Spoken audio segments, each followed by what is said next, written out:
All right, Brent, I'm going to go ahead and kick off our common mistakes that we see clients make. I think is really relevant right now over the past few years in the stock market. They make emotional decisions as it relates to their investments. And I think that anytime you put an emotion in front of any decision, especially financial decisions, oftentimes it leads to a poor decision. Now, let me explain. I don't think emotions are bad. I think emotions are, they warn us to certain things, right? And the two strongest ones we see in the financial space are greed and fear.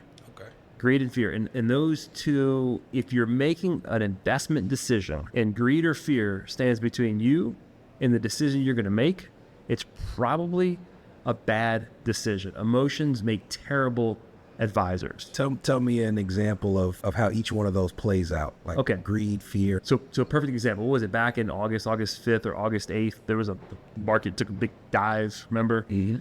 And everyone's like, oh my gosh, I'm sure you may have gotten some calls from clients. Quite a few calls. I get a call from a client, younger client, maybe mid to late 40s.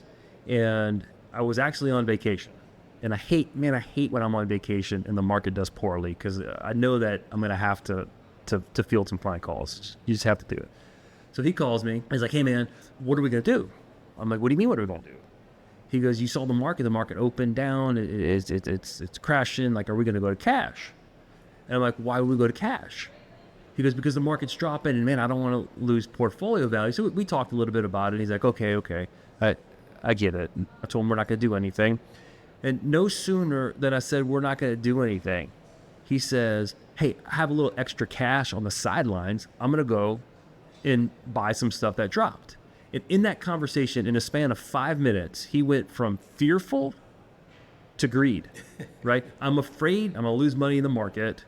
I have extra cash. I'm going to go buy some stuff that's down because I want to make money. Right. That's what I'm talking about. Okay. Yeah. Okay. I got one. I'll piggyback off of the market conversation. And, before we even go off of that, there's a term associated with that appetite for risk that we've talked about. Like, share some about how you would process someone's aggressiveness, conservativeness. How would you process that? The risk tolerance, is that what you're talking about?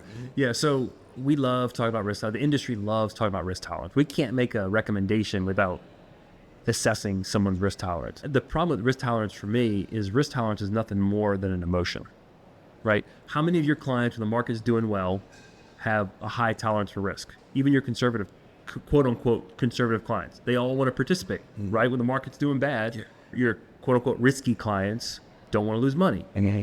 And risk tolerance asks questions that's assessing someone's emotions, the emotions that are attached to risk in the moment. So I like to talk about risk capacity. Like, what's my capacity for risk? I don't like to lose money. I am naturally a conservative investor, but I'm young. I've got some liquidity. I've got a high capacity for risk. So my portfolio looks a little bit more aggressive for somebody with my quote unquote, I'm doing air quotes, y'all can't see me as an audio show, but quote unquote risk tolerance, right? So we talk a lot about capacity for risk.